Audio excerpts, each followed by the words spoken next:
describe myself as someone who falls for promotional stuff, although my wife might disagree. And when I see something that's billed as a miracle, I'm always a bit suspicious.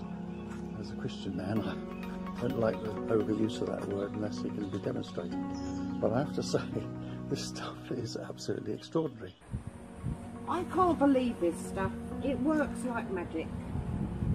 So I went online, well, on YouTube, and I came across this product called Monty Miracle.